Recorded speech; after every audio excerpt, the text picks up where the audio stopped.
Welcome to a brief history of American independence. It all began in 1607 with the founding of Jamestown, Virginia. It was quickly followed by Plymouth, Massachusetts.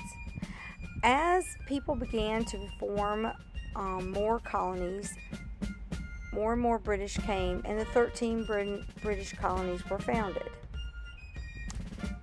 Before long, there was a dispute between the French and the British over what territory was belonging to them. Most of this territory lied to the west of the Appalachian Mountains. From 1756 to 1763, the British and the French are going to fight in what was known as the French and Indian War, also known as the 7 Years' War. Even though the British were victorious and they signed the Treaty of Paris in 1763, they also granted the land west of the Appalachians that they gained to the Indians as part of the treaty and formed the Proclamation of 1763. The colonists were very upset, and the British also decided to tax them because of the war debt. The taxes included, first of all, the Stamp Act. This was the end of salutary neglect. The British began taxing all legal documents. The colonists were concerned that they were being taxed, and they were concerned that they were being taxed without representation. No taxation without representation became the rallying cry of the angry colonists.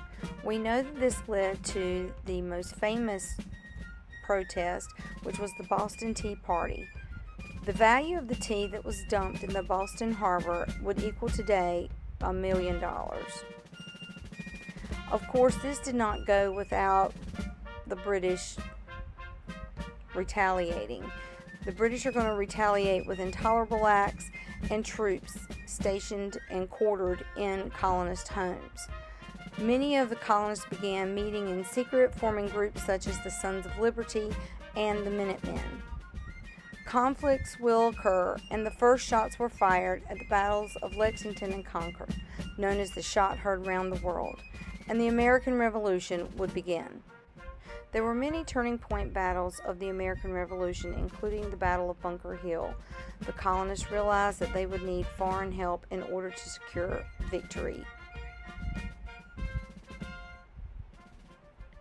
Of course, who would they call on but France? France, who had already been defeated by the British in the French and Indian War, were ready to help the colonists in hopes of regaining some of their territory. Delegates met in Philadelphia to form the First Continental Congress, and on July 4th of 1776, the Declaration of Independence was signed, and the United States of America was formed. No longer were there 13 colonies, there were 13 states.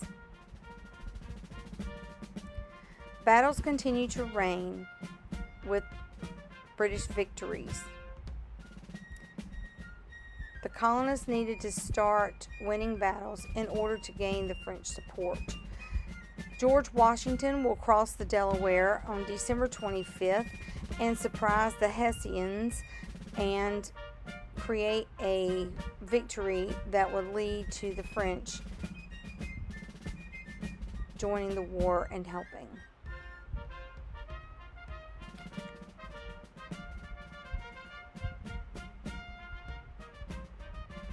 Finally, in the Battle of Saratoga, we see a monumental colonial victory, and the French are going to be on our side. George Washington is going to lead the troops and rally them to the surrender at Yorktown.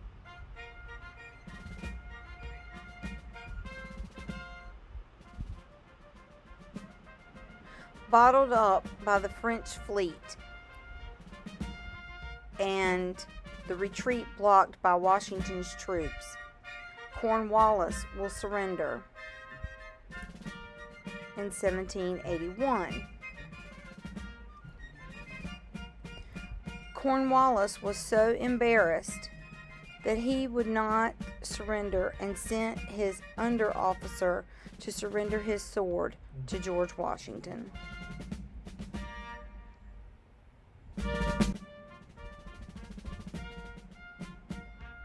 In 1782, the Second Continental Congress will meet in Philadelphia. John Jay, John Adams, and Benjamin Franklin will help to draft the Treaty of Paris. The Treaty of Paris was signed by King George III, and the United States was recognized as an independent nation. This is going to spark revolutions in other foreign countries, including France. And now the United States is tasked with forming a new government, which would be the Articles of Confederation. The United States has a new boundary all the way to the Mississippi River as well, and is facing war debts of its own.